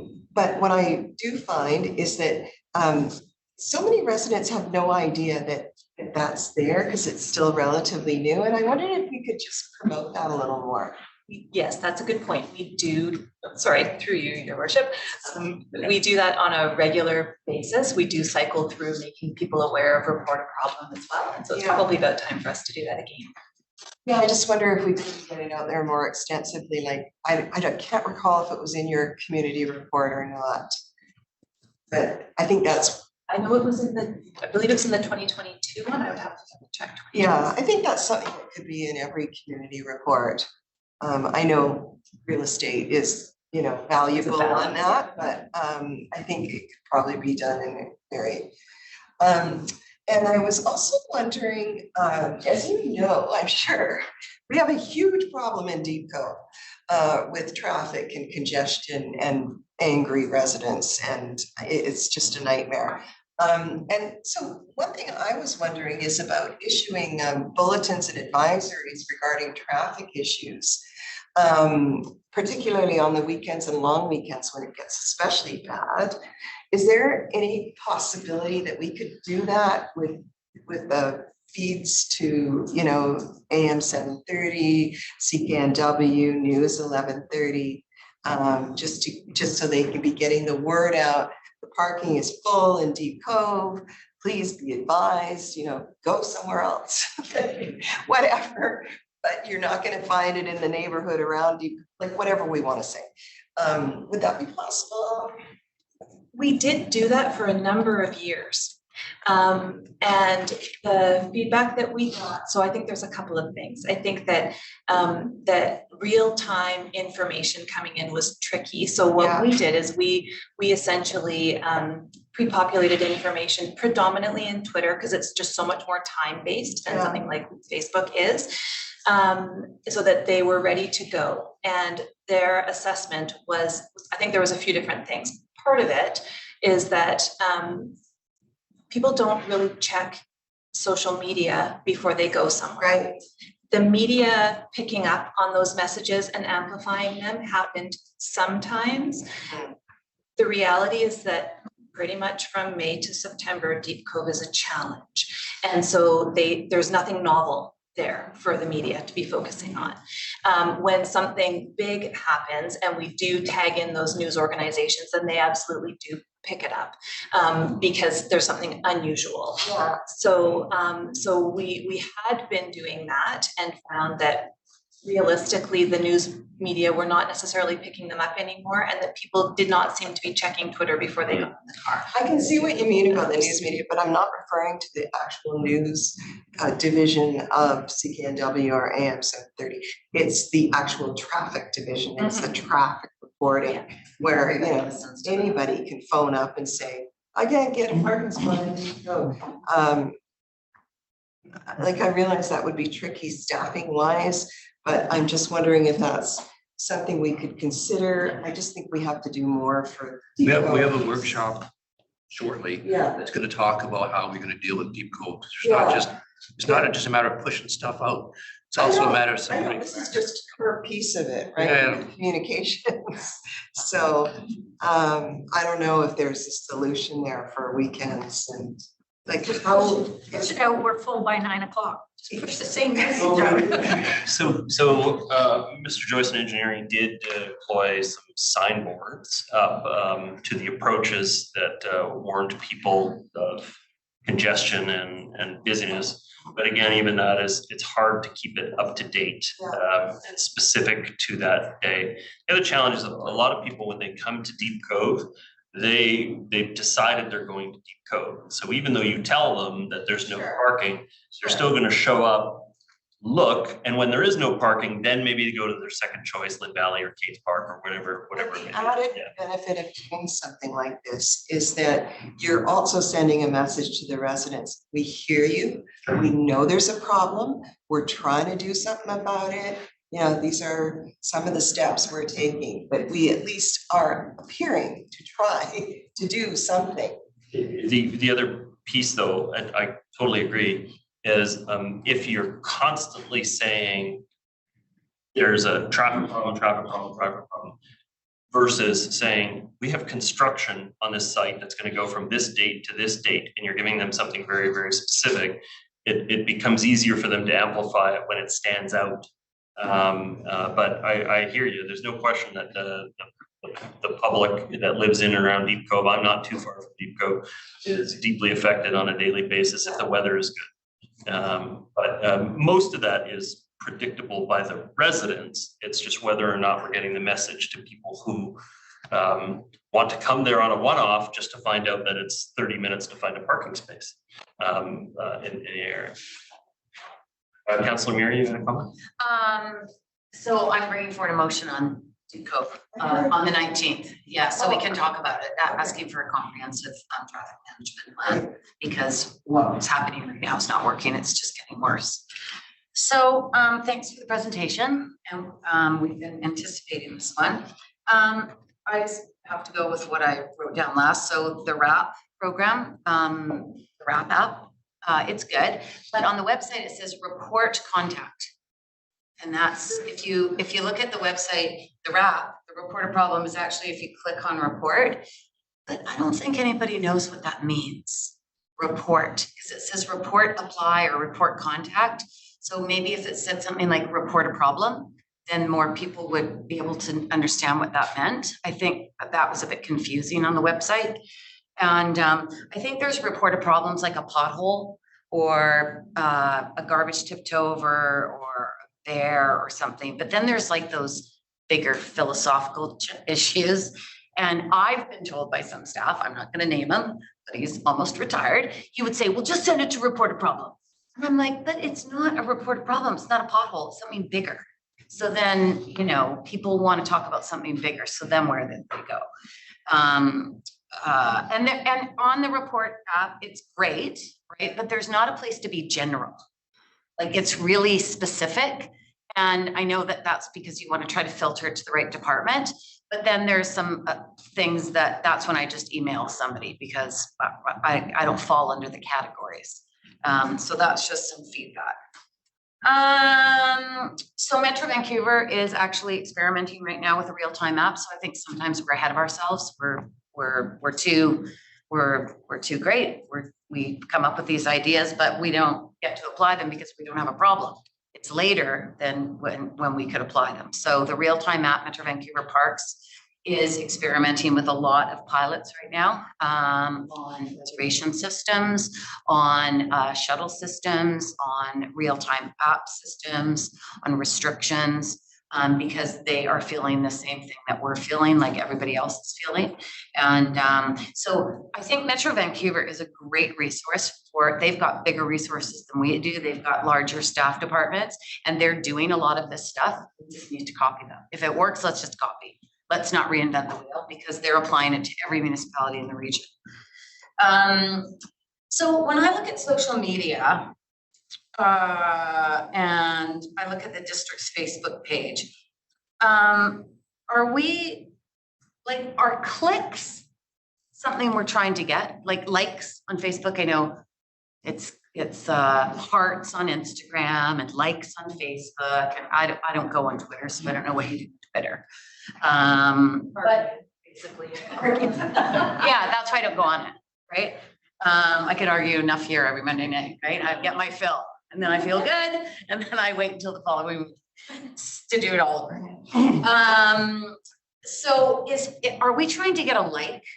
Is that a good indication or like views on news stories? Like I'm looking on media on page 33 and incidentally for about 27 years, I've been asking for this to happen in every single workshop where we have slides. We provide this document because Betty gets it because she gets a printed document every time, Herman.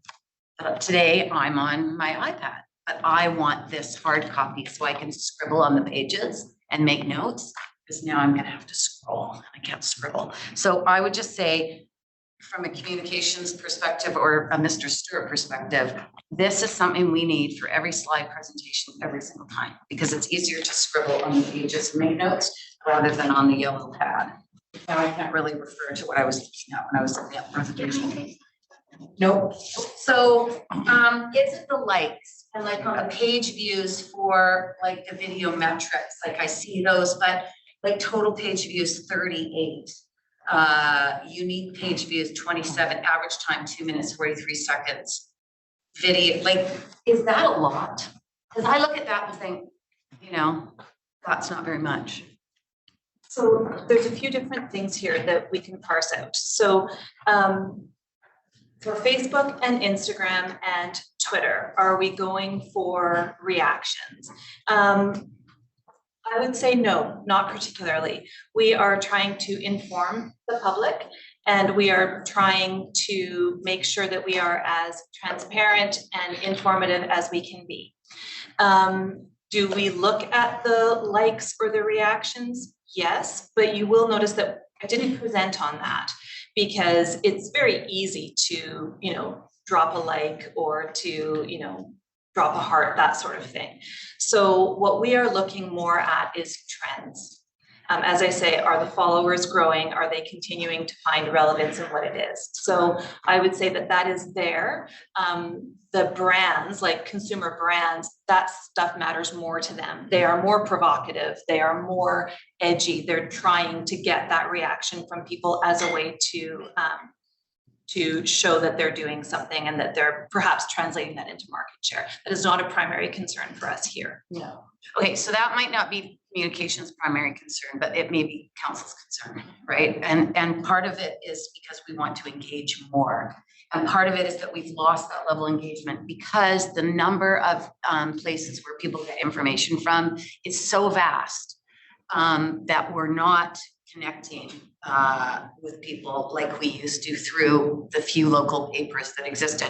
And I asked several years ago about the Daily Post. It was called something else then. I can't remember what it was. Global. The Global. He's changed his names a few times, but also to using him because he's more of a grassroots kind of paper. And he does post quite a lot on Facebook, and he pops up everywhere. And so I did ask also about using another kind of paper other than the North Shore News, because he is local. So I totally concur with that. So I guess I have to look at, it was interesting that you said when we had the newsletter sent out, there was an increase in connections to the district. And funny old school paper, you know, the Blue Ridge Community Association sent out their newsletter. They send one out 4 times a month or 4 times a year. And it goes to every resident in Blue Ridge. And it's just, people anticipate it coming because it's like, what is going on in my little neighborhood? And that's what sort of the Daily Post does and what the North Shore News used to do. So isn't it interesting that all of a sudden we have this uptick because we sent out that little flyer to everybody's mailbox, old school, connecting with people in an old way. A very expensive way, I might add. Well, but you know, is connecting with our community, is that worth that cost? I think it is. What was the uptick? I didn't quite get that metric. It depended on the story that you were looking at. So some of the stories had, you know, the numbers doubled. In some cases, we were profiling things that had not been profiled in quite a while. So if I say doubled, the numbers may have gone from, you know, mid-20s to mid-40s or mid-50s, something like that. Kind of an irrelevant metric though, right? It's just a vanity kind of thing, those vanity numbers. Well, But it doesn't does really show what the level of engagement is if they're just clicking on a story and it wasn't a click thing either, right? Like they had to actually go to the website. I think that I hope it's received as a fair point that we want to do multiple mediums because there are still people in our community who are not engaged online, and receiving something quarterly is something that's positive. And so, but there's no question, 36,000 addresses that it goes to, something like that. There's no question, huge cost to that, but quarterly we can manage it. If I can just finish. So that was our first newsletter in a while. We used to put out the district dialogue. So that's our first newsletter. So let's see how it grows, because I think we should maintain it for a while and see, and then make a call on whether it's too expensive or if we're getting value for money and if we're actually engaging people. But I would say the same thing about social media. Because social media, how we use it and how everybody else, or how, residents use it or how I use it is to engage, right? I have whole conversations with people on social media every single day. I guess the challenge for me with social media is sometimes if the algorithm isn't where I'm at, I don't get the information. So it's a very inconsistent way of communicating a message, because as we know, we've had experiences where meeting dates showed up 2 days after the meeting. And how useful is that? I look at the bike survey that we did, and it was one of our most successful surveys, I believe. I think it still holds that title. But you couldn't miss a bike sign in the district if you tried. We flooded the municipality everywhere, all down the Parkway, all down Dollarton, all up Mountain Highway, all along Lynn Valley Road, Mount Royal, down Cap Road, everywhere. Marine Drive, you could not miss a sign. And so that was really reminding people, oh yeah, they didn't just see it once that popped up on social media. It was multiple times as they were driving. So you wonder why it was so well received, because you couldn't miss it. And it kept reminding you in that physical sign. And I just really think we have to take what has worked in the past and not just go, we're trying to use different mediums, but I think we just try to use social media more in trying to connect with people than we do in going back and using good old fashioned, it works for us when we run. Why are candidates not dumping all their signs? Because they actually work. And it's an affordable way to be able to get a message out. So I think that we are losing the battle in regards to connection with people. I think the election showed at 22% turnout, we are not engaging. And I think people are overwhelmed. I mean, talk about the Cove. Go down to the Cove and count how many signs are in the Cove in one block. A dozen on Upper Gallant. There are signs everywhere. And do you think anybody reads them? No. They park there for hours. They turn around people's driveways. They stop where there was a police officer down there 2 weeks ago. He gave out tickets for 2 hours because no one was stopping at the stop sign. And so I think people are numb to all of this. And I just think that there's a simpler, easier way, which is physical information that you keep seeing, like that bike survey. But you did have and I'll just finish with this, you did have a picture of the consistency I really appreciate. I think that's really important. But there was a large sign that you had up on one of your slides. And there was just so much writing on it. Unless you got up, parked your car, got out and walked right up to it, there's no way you could read it. But that bike sign, seeing bike survey, dnv.org, I'll just go to dnv.org and I'll fill out bike survey. Easy peasy. So we shouldn't throw away the things that worked in the past, because technology has provided us all these options. And I think people use the website as a resource, and I think it's more of an information thing. I think Facebook is an information thing. Instagram is an information thing. And there's no real place where you can go other than to call a counselor or, phone a staff member or email and wait for a response to get real information anymore. And we used to have that on our website all the time. So I don't know, I think the past comes back, history repeats itself. And I think we should look at some of that history. I think it might help us. Councillor Mall. I just had through your worship, I just had a comment just to address some of the things that you brought up. So for most of the engagements that we run, we have kind of a slate of things, of ways that we promote to garner interest and to get people to participate in our surveys. So it's not the same for everyone, and we do change depending on what the topic of the survey and if it's neighborhood focused or if it's district wide. But typically it's a mix of postcards or letters delivered to every single household. We do signs, the large format ones that you see on the side of the road, and also the smaller ones that you saw in the bike survey. We use those are very effective. You're quite right. We also use social media, and of course pop-ups and the open houses that are, so we always try and do a mix of both digital and print and in person and online. So just to make sure, to Carolyn's point earlier, we are reaching the most broad audience possible. Well, and we got those, you know, we do get that information when a particular issue has to come to us for, you know, in a workshop. And I think the important part that was, I think, stated by Councillor Forbes was real numbers. Because, you know, for Airbnbs, for instance, the presentation from staff was that, you know, the community supports this direction. But if you looked at the percentage of people that actually took part in everything, it was a relatively small percentage. So I think we have to be really cautious about that too. And the numbers are important versus the percentages. But thank you. But also again, it's about the mix of different platforms, because, you know, when we did the OCP, we spent hundreds of thousands of dollars promoting that.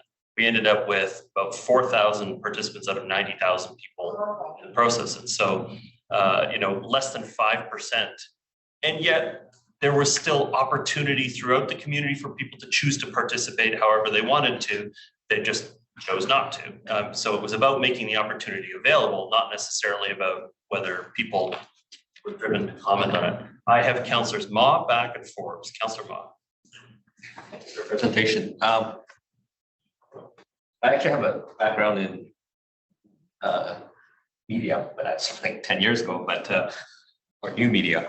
But I was just wondering, I do like those community reports, but I like that little snippet, but is the purpose of that, like the strategy behind it, is it to drive traffic to the website, or is that meant to be a standalone information piece? So through you, your worship, I'm a firm believer in using, as you've said a few times, what my language is to use all the tools available to us in our communications toolbox. So the community report is largely intended to be a standalone piece. One of the things we know, just in terms of how people absorb information, is that our brains have not quite evolved at the pace that technology has. So people remember things better when they are seeing it in a printed piece. It's just, maybe it's an age thing, I don't know, but I do know that that is, if it is substantial, meaty information, right. Most of us absorb that information better when we are looking at it on the printed page. So I'm still like that, you know. Yes. But is there, like, I'm just wondering about the coordination between the two. Like, you know, you talk about the same look, it's the same information there, but, you know, maybe more detail, or is it, you know, the community reports printed should be sufficient? So we do take the community report and we put it in a digital format online for those that do prefer, because there are some that do prefer to read things that way.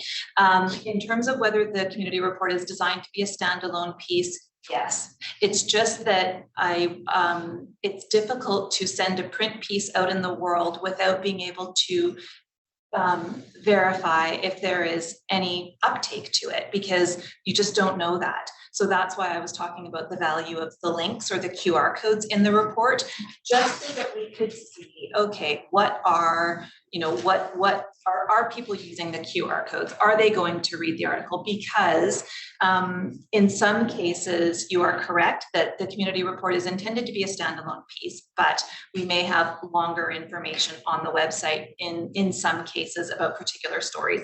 Print pieces come down to real estate. So Councillor Pope is correct. We might be taking a 300-word story and only having 50 words. In that case, then they can go to the website for more information.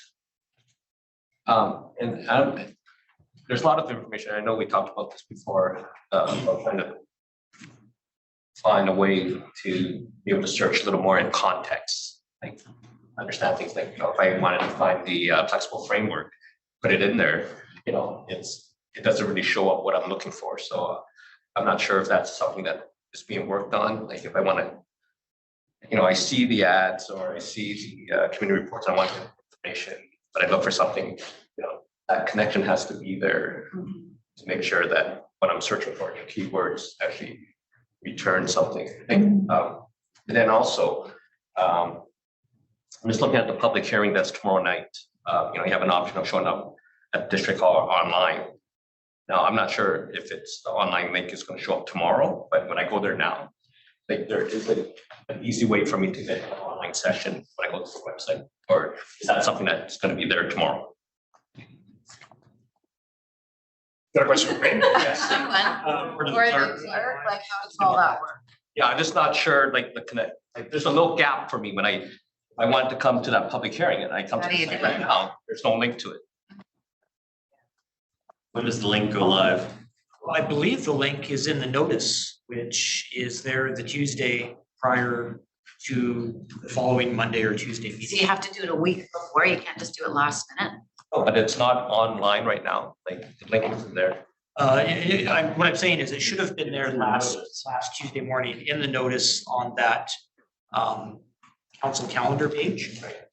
But what if, we were just sitting around here tonight and it's so engaged and it was like, oh, there's a public hearing tomorrow, I might want to sign up. Oh, wait. Where do you find it? To it. That's the purpose of the notice, is that notice serves the background information, it has the link, all the information on how to participate, where to sign up. But people don't know. They don't know that. That notice is the key thing, both the hard copy that we print here Oh, here it and is. the one that we publish online. If you go online, it's on the front page, and sorry to get in a lot of detail, but I think people get lost sometimes. So I'm saying that's the one tool that we use, and that can be placed in a number of places. And what I guess we're hearing is maybe that could be placed better on the webpage. Yeah, if I'm on the homepage, I can see the link to the information session, but when I go there, there's actually not a link to get to the session, online session. Yeah, it's embedded in a PDF. It's not a link. It should be right on the page that that should says be a public live- hearing. On the notice, that should be a live hyperlink. There is a thing that says meeting link on the thing, but it's again, it's a PDF. So it's not actually something that's clickable. I can't just go to that. Even in a PDF, a hyperlink can be accurate. But you can Yeah, find it that's- because you know how to navigate it, but I can't, because I don't know how to navigate it.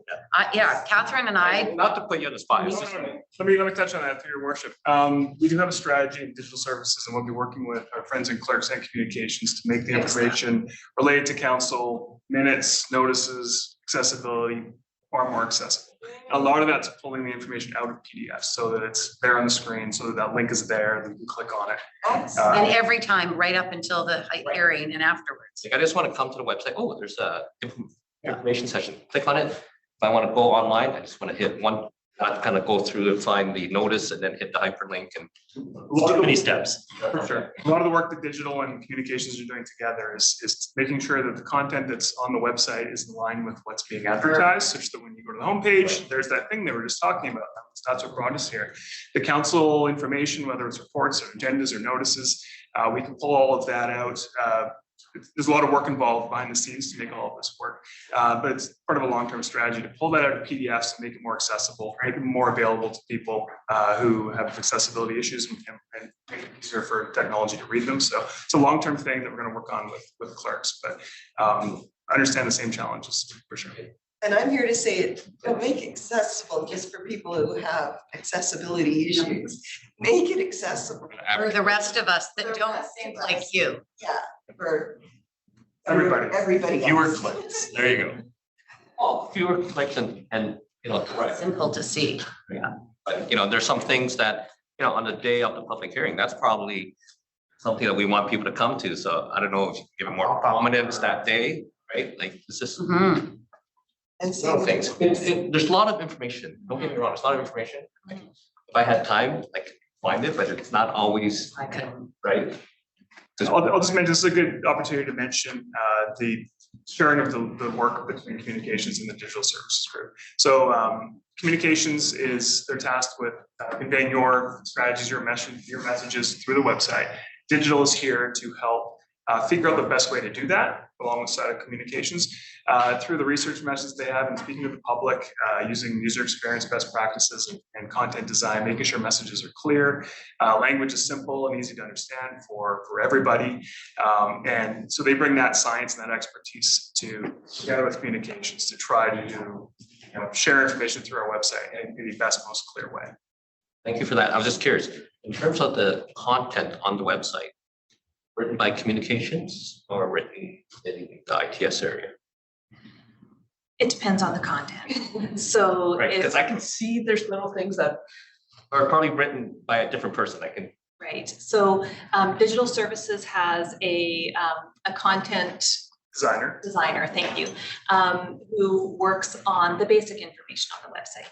So if you are, so like report a problem and process pieces and things like that will be written by the content designer. We work very closely with that individual. They come to our communications meetings, that sort of thing. There's lots of collaboration between digital services and communications, most days, if not every day. So it's a very close relationship, but those more sort of basic pieces are handled by the content designer. What is the process that people need to go through? Because they're really looking at it from a user perspective. And then anything that requires a strategic communications lens is our team. You know, the visual, there's a lot of continuity. I'm just saying sometimes the messaging, right? You know, it may benefit from having the more continuity written from a communication perspective as opposed to more of a design functional perspective. Right. I second that 100%. You can tell a certain tone is different when you go to different pages, right? Yeah. Right. Councillor Back. Thank you very much. Thanks for the presentation, Carolyn. Really interesting. And over the last term, since you've been here, I've seen the way we communicate evolve, and I think it's really heading in the right direction. As someone who's worked in the advertising industry for close to 2 decades now, I can appreciate that the communicator's job, the marketer's job has never been more challenging. There's all these different platforms and ways to reach people. It's really hard to reach people, as others around the table have said. And sometimes some of those old school ways are proving to be quite effective right now.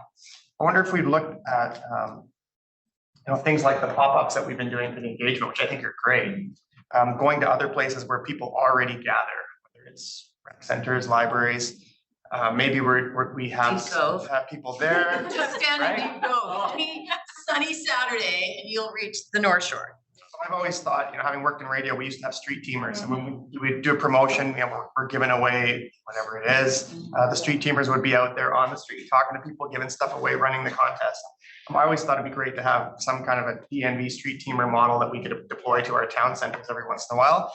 Beautiful summer days when we want to talk to people, not necessarily on specific issues, but just be out there to represent the DNV and hear from people.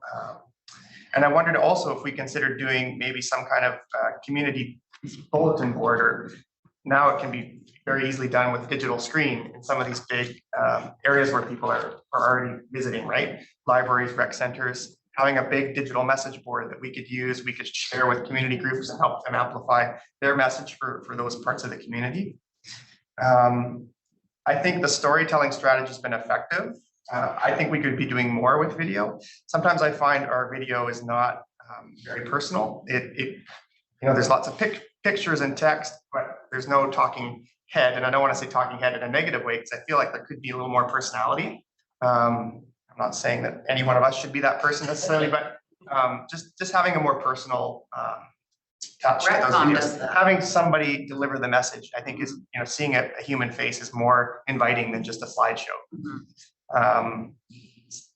The sign strategy, I think, has been really effective, as others have said.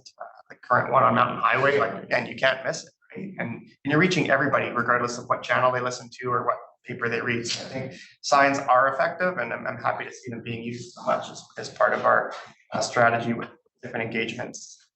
I guess that's my main comment for now. But thank you. I think things have evolved, and it's great to see. Councillor Forbes.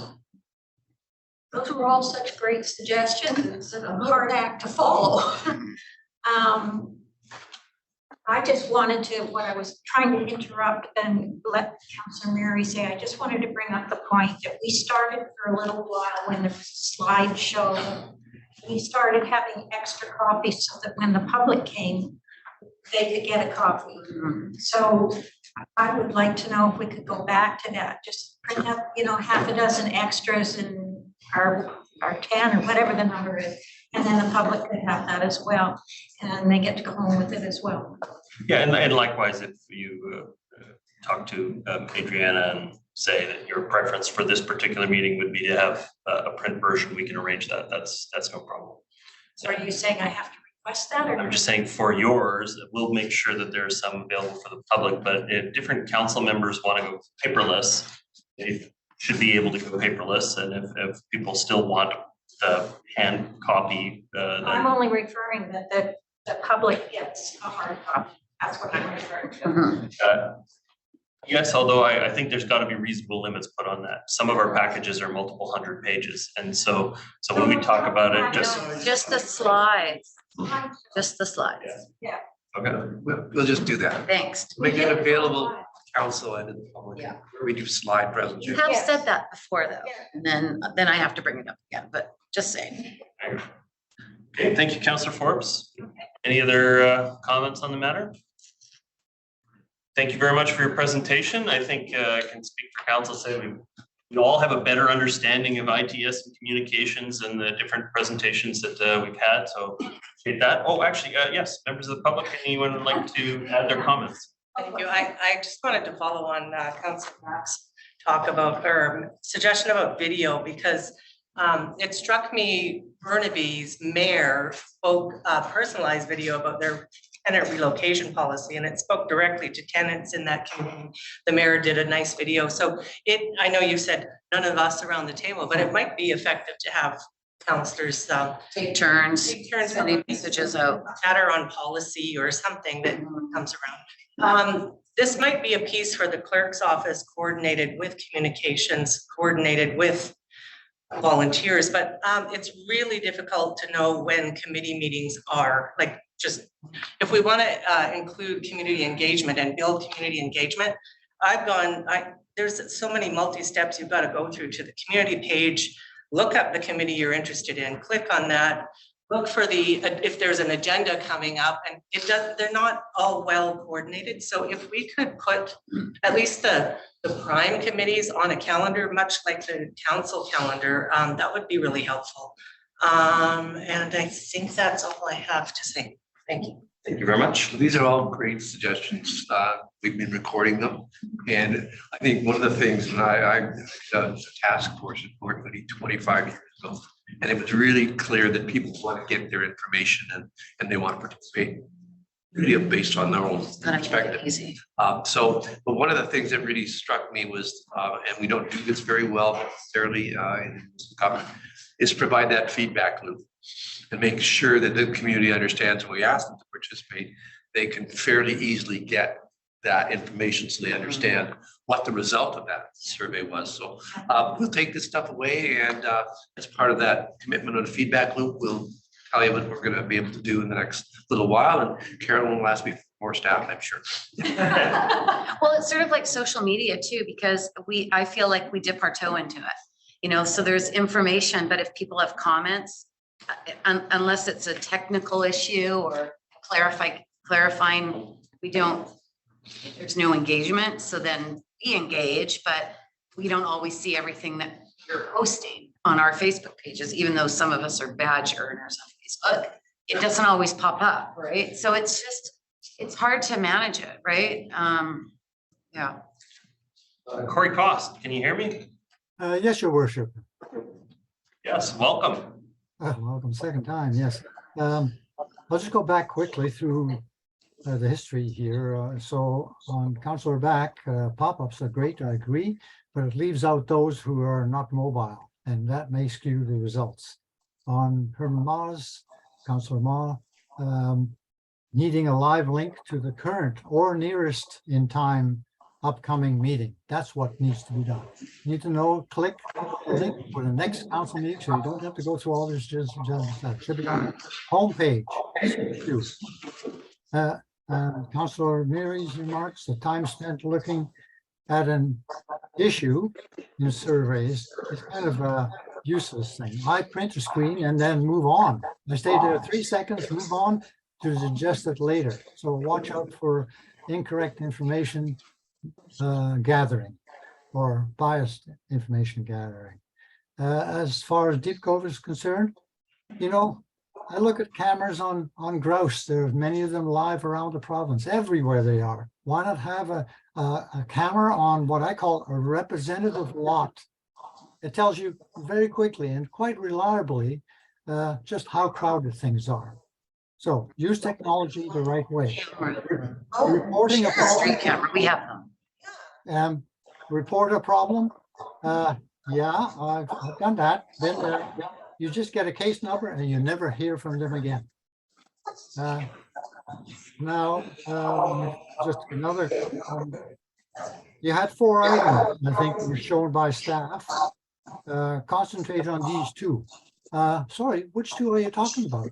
There's no pointer in the system to tell me, the user that's on, virtual sign-ins, what you are talking about. So be aware of that. The demographics input generally are highly suspect as to accuracy. There's no lie detector in the system. Maybe you can gather the IP address, but the only thing I can really rely on is a sort of, you have to tell the truth in a census data taking. Otherwise, the rest is just almost useless information. And finally, just because I'm on all 4 social networks doesn't mean I follow them. Hopefully you are not monitoring the citizens to see if they're actually really active on these social media or not. But again, I've been on them since the first came out, on all of them, but I rarely visit them. So just because people are subscribed doesn't mean they're actually doing anything for you. Thank you. That's very true. That's absolutely fair. I mean, there's quite a number of abandoned Facebook accounts and Instagram accounts that are probably counting as statistics in some way, particularly when they tell you what the reach is in a particular postal code.